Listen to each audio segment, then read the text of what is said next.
ನಮಸ್ಕಾರ ರೀ. ಬರ್ರಿ ಇವತ್ತು ಡೇ 2 ಆಫ್ ಆಪರೇಷನ್ ಸಿಂಧೂರ್ ಏನಂತ ತಿಳ್ಕೊಂಡ್ರಿ. ಓದಿ ಹಿಡಿದಾಗ ಡೇ 1 ಏನಂತ ತಿಳ್ಕೊಂಡಿದ್ದೆವು. ಏನಂದ್ರೆ ಟೆಕ್ನಿಕಲ್ ಅಡ್ವಾಂಟೇಜ್ ಆಗಿತ್ರಿ ಪಾಕಿಸ್ತಾನದವ್ರಿಗೆ. ಎದ್ರ ಸಂಬಂಧ PL-15 ಮಿಸೈಲ್ ಸಂಬಂಧ. ಆಮೇಲೆ ಏನಂತ ನೋಡ್ರಿ, ಇದು ಒರಿಜಿನಲ್ ಚೀನಾದವ್ರು ಕೊಟ್ಟಿದ್ದವ್ರಿಗೆ. ಇದ್ರ ಹಾಲಾತ್ ನೋಡ್ರಿ ಈಗ. ಡಮ್ ಒಂದಿಲ್ರಿ ಹಂಗ ಬಿದ್ದೈತಿ. ಇದು ಯಾಕಾತು, ಹೆಂಗ್ ಮಾಡಿದ್ವಿ ಇದನ್ನ ಅಂತ ಈ ವಿಡಿಯೋದ ತಿಳ್ಕೊಳ್ಳೋಣ. ಈ ಮಿಷನ್ಸ್ಗೆ ಏನಂತೇವೆ ಅಂದ್ರೆ ನಾವು ಸೀಡ್ ಅಂಡ್ ಡೆಡ್ ಮಿಷನ್ಸ್ ಅಂತೀವಿ. ಅಂದ್ರೆ ಏನು, separation of enemy defence and destruction of enemy defence. ನಿಮ್ಗೆ ಸಿಂಪಲ್ ಆಗಿ ಹೇಳ್ಬೇಕಂದ್ರೆ ಇದೊಂದು ಎನಿಮಿ ಟೆರಿಟರಿ ಐತೆ ಅನ್ಕೊರಿ. ನಾವು ಇದನ್ನ ಕಬ್ಜಾ ಮಾಡೋಕ್ಕಿಂತ ಮುಂಚೆ ಏನು ಮಾಡ್ಬೇಕು, ಇದೇನು ರೆಡಾರ್ ಇರ್ತಾವಲ್ರಿ ಇವರು, ನಾವು ಏನಾರ ಲಾಂಚ್ ಮಾಡಕ್ಕೆ ಡಿಟೆಕ್ಟ್ ಮಾಡೋದು. ಆಮೇಲೆ ಇವ್ರು ಡಿಫೆನ್ಸ್ ಮಿಸೈಲ್ಸ್ ಇರ್ತಾವ್ರಿ, ಗ್ರೌಂಡ್ ಟು ಏರ್ ಬಂದು ನಮ್ಮ ಯಾವ್ದಾರ ಮಿಸೈಲ್ ಬಂತಂದ್ರೆ ಇಲ್ಲೇ ಹೊಡಿತಿರ್ತಾರೆ. ಫಸ್ಟಿಗೆ ಇವು ಡಿಫೆನ್ಸ್ಗಳನ್ನ ಏರ್ ಡಿಫೆನ್ಸ್ನ ಡಮ್ ಅನ್ಸ್ಬಿಡ್ರಿ. ಆಮೇಲೆ ಬೇಕಾದಂಗೆ ಈಸಿ ಆಗುತ್ತೆ ಇದು. ಇವು ಮಿಷನ್ಸ್ಗೆ ಸೀಡ್ ಅಂಡ್ ಡೆಡ್ ಮಿಷನ್ಸ್ ಅಂತೀವಿ ನಾವು. ವೆಪನ್ಸ್ ಯಾವ ಯೂಸ್ ಮಾಡಿದೀವಿ ಇದನ್ನ ಈ ಮಿಷನ್ಸ್ ಕ್ಯಾರಿ ಔಟ್ ಮಾಡಕ್ಕೆ.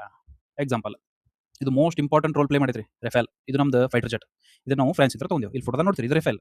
ಇದನ್ನ ಹೆಂಗೆ ಯೂಸ್ ಮಾಡ್ಕೊಳ್ಳೋದು, ರೆಫೇಲ್ ಇಲ್ಲಿ ತೆಳಗೈತಲ್ರಿ, ಇಲ್ಲಿ ತೆಳಗಿನ ಬಾಜು ಇಲ್ಲಿ ಮಿಸೈಲ್ಸ್ ಕಟ್ಟೋದ್ರಿ.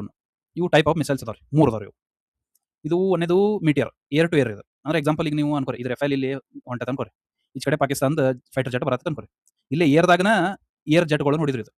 ಆ ಫೈಟರ್ ಜೆಟ್, ಎನಿಮಿ ಫೈಟರ್ ಜೆಟ್ಗಳನ್ನ ಇಲ್ಲೇ ಏರ್ದಾಗ ಹೊಡಿದು ಇದು ಮೀಟಿಯರ್ ಯೂಸ್ ಮಾಡ್ತೀವಿ. ಎರಡನೇದು ಹ್ಯಾಮರ್. ಇದೇನಂದ್ರೆ ಏರ್ ಟು ಗ್ರೌಂಡ್ ರೀ ಇದು. ಅಂದ್ರೆ ಇಲ್ಲಿ ರೆಫೇಲ್ ಮ್ಯಾಲ್ ಇಲ್ಲಿ ಕಟ್ಟಿ ಇಲ್ಲಿ ತೆಳ ಬಿಡುದ್ರಿ. ಇದು ಏನು ಹೆಸರು ಐತಲ್ರಿ, ಇದ್ರ ತಕ್ಕಂತ ಐತ್ರಿ ಇದು ಹ್ಯಾಮರ್. ಹೆಂಗಂದ್ರೆ ಇದು ಎದ್ರಾಗ ಸ್ಪೆಷಲಿಸ್ಟ್ ಅಂದ್ರೆ ಇದು ಎನಿಮಿ ಬಂಕರ್ಸ್ ಇರ್ತಾವ ಗೊತ್ತೇನ್ರಿ, ಅಂಡರ್ ಗ್ರೌಂಡ್. ಅದ್ರ ಮೇಲೆ ಕಾಂಕ್ರೀಟ್ ಹಾಕಿರ್ತಾರ ಅವ್ರು. ಫಸ್ಟ್ ಇದು ಬಿದ್ದು ಕಾಂಕ್ರೀಟ್ ಹೊಡಿತೈತ್ರಿ, ಆಮೇಲೆ ಒಳಗೆ ಹೋಗಿ ಬಂಕರ್ನು ಬ್ಲಾಸ್ಟ್ ಮಾಡ್ತೀರಿ. ಆ ಲೆವೆಲ್ ಪವರ್ಫುಲ್ ರೀ. ಇದನ್ನ ಇಂಟ್ರೆಸ್ಟಿಂಗ್ ಏನ್ ಗೊತ್ತೇನ್ರಿ, ಇದನ್ನ ಹೆಂಗೆ ರೆಡಿ ಮಾಡ್ತೀವಿ ಅನ್ನೋದು ಇಂಟ್ರೆಸ್ಟಿಂಗ್ ಐತೆ. ಈ ಎಕ್ಸಾಂಪಲ್, ಇದು ಹ್ಯಾಮರ್ ಮಿಸೈಲ್ ಅನ್ಕೋರಿ. ಇಲ್ಲಿ ಮುಂದೆ ಗೈಡೆನ್ಸ್ ಸಿಸ್ಟಮ್ ಇರ್ತೈತಿ, ಹಿಂದೆ ಪ್ರಪಲ್ಷನ್ ಇರುತ್ತೆ. ನಡ್ಬರ್ಕ್ ಏನ್ ಜಾಗ ಇರ್ತಲ್ರಿ, ಇದ್ರಾಗ ಹಳೆ ಇಂಡಿಯಾದ ಬಾಂಬ್ಗಳು ಅವು ಶಿಸ್ತಕ ತುಂಬಿ ರೆಡಿ ಮಾಡಿ ರಫೇಲ್ ಮೇಲೆ ಹಾಕಿ ತೆಳಗ ಬಿಟ್ಬಿಡುದ್ರಿ. ಇದು ಹ್ಯಾಮರ್. ಇನ್ನೊಂದು ಸ್ಕ್ಯಾಲ್ಪ್, ಇದನ್ನು ನಾವು ಏರ್ ಟು ಗ್ರೌಂಡ್ ಯೂಸ್ ಮಾಡ್ತೀವಿ. ಇದು ಒಂದೇ ವೆಪನ್ ಆಯ್ತು. ಎರಡನೇ ವೆಪನ್ ಈಗ ಬರ್ರಿ, ಮಣ್ಣಗಂಡ ಇಂಟ್ರೆಸ್ಟಿಂಗ್ ಐತೆ ಬರ್ರಿ. ಇದು ಬ್ರಹ್ಮೋಸ್.